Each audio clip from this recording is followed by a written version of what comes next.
네, 여러분 안녕하십니까. 11월 15일 수요일 아침 매일 성경 묵상 함께 나누겠습니다. 오늘은 욥기 11장으로 넘어가서 1절에서 끝절 20절까지 말씀인데요. 제가 앞부분을 읽습니다.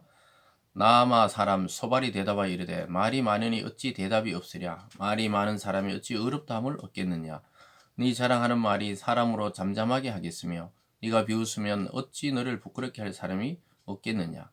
내 말에 의하면 내 돈은 성결하고 나는 주께서 보시기에 깨끗하다 하는구나. 아멘.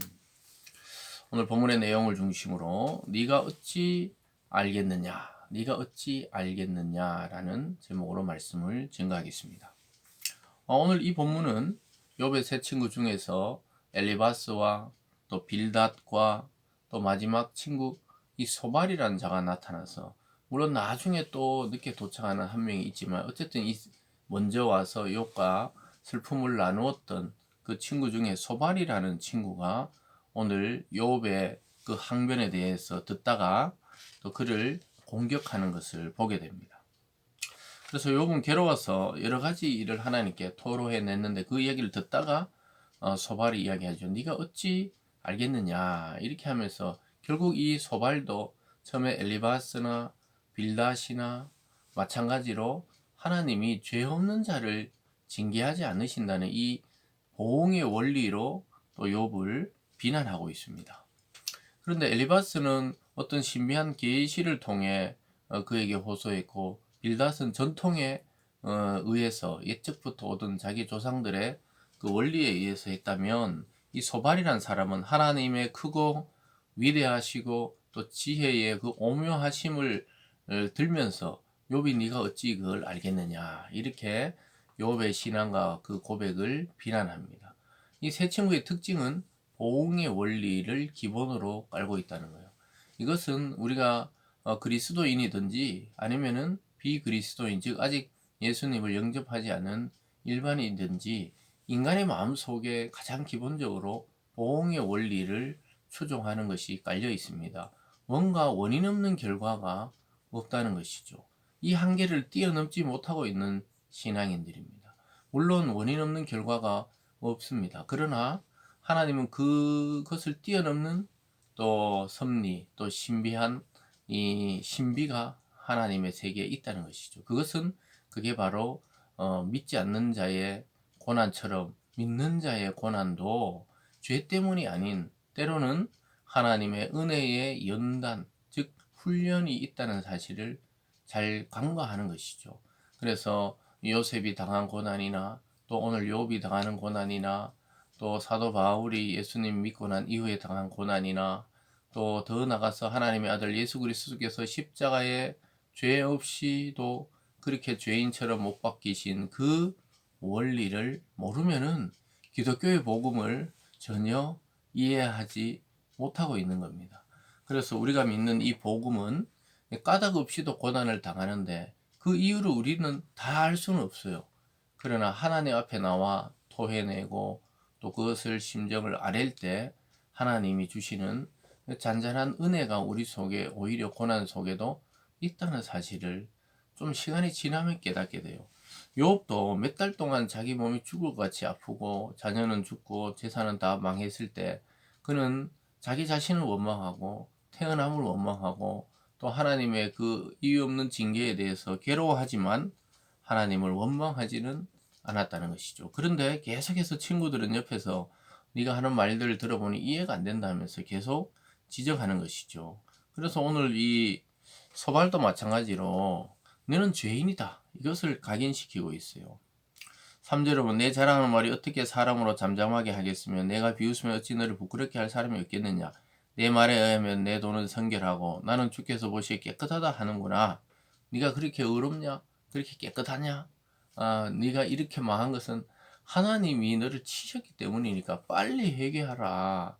이 논리를 계속 갖다 대는 것이죠. 5절에 하나님은 말씀을 내시며 너를 향하여 입을 여시고 지혜의 오묘함으로 내게 보이시기를 원하노니 이는 그의 지식이 광대하심이라. 하나님께서 너로 하여금 너의 죄를 잊게 하여 주셨음을 알라. 그래서 너의 죄, 즉 죄인이란 걸 빨리 깨닫고 회개하라는 것이에요.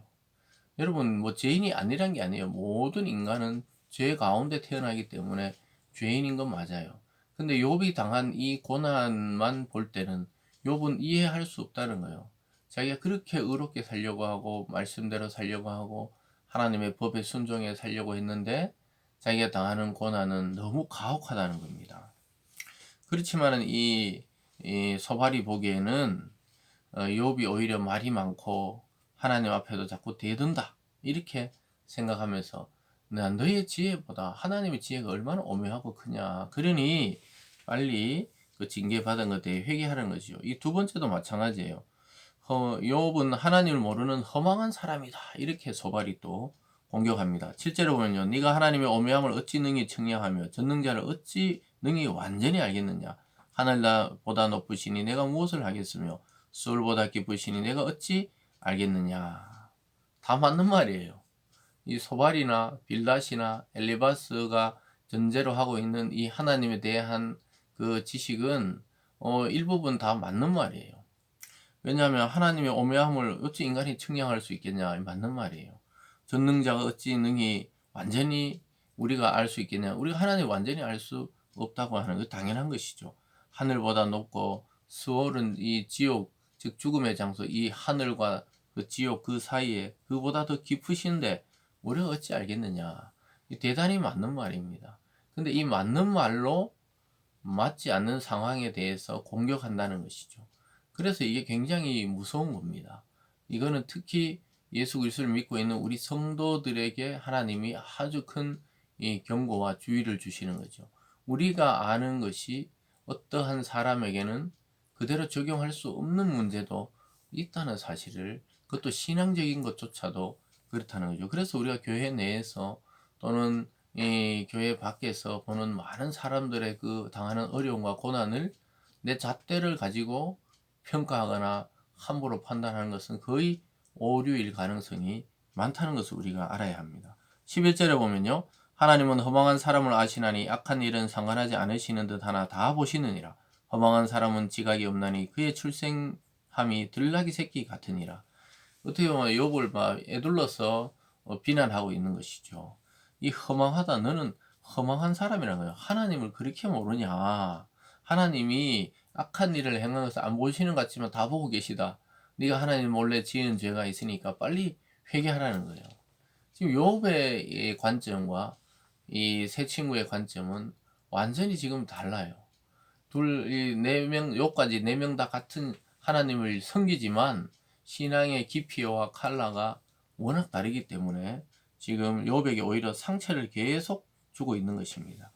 그러면서 당연한 말을 해요. 회개하면 회복된다. 어디서 많이 들어본 말이죠. 우리가 늘 사용하는 말들입니다. 회개의 자리로 나가야 된다. 이것을 자기 자신에게 적용해야지 어떤 타인의 입장과 형편과 사정을 우리가 모르고 자꾸 그렇게 어떻게 보면은 강요하듯이 이야기하는 것은 오히려 독이 되고 그 사람에게 치명적인 상처가 되는 거예요. 그래서 욥은 더욱더 답답해가지고 하나님께 자꾸 너희들하고는 이야기할 필요가 없다 이러면서 하나님께 자꾸 이야기하는 것을 앞에서도 보았는데 이 소발이라는 사람도 똑같이 이야기하고 있어요. 16절에 보면요, 곧 내 환난을 잊을 것이라. 네가 기억할지라도 물이 흘러감 같을 것이라. 내 생명의 날이 대낮보다 밝으리니 어둠이 있다 할지라도 아침같이 될 것이요. 빨리 죄악을 인정하면 물이 흘러같이 흘러가고 빨리 아침이 다가올 것이다. 이 자유를 얻을 것이다. 18절에 보면 내가 희망이 있으므로 안전할 것이며 두루 살펴보고 평안히 쉬리라. 내가 누워도 두렵게 할 자가 없겠고 많은 사람이 내게 은혜를 구하리라. 그러나 악한 자들의 눈은 어두워 도망할 곳을 찾지 못하리니 그들의 희망은 숨을 거두는 것이니라. 그래서 더 이상 회개하고 다시 회복을 희망을 얻기를 권면하고 있어요. 빨리 회개해라. 더 늦기 전에, 더 하나님 너의 생명을 취하기 전에 빨리 회개해라.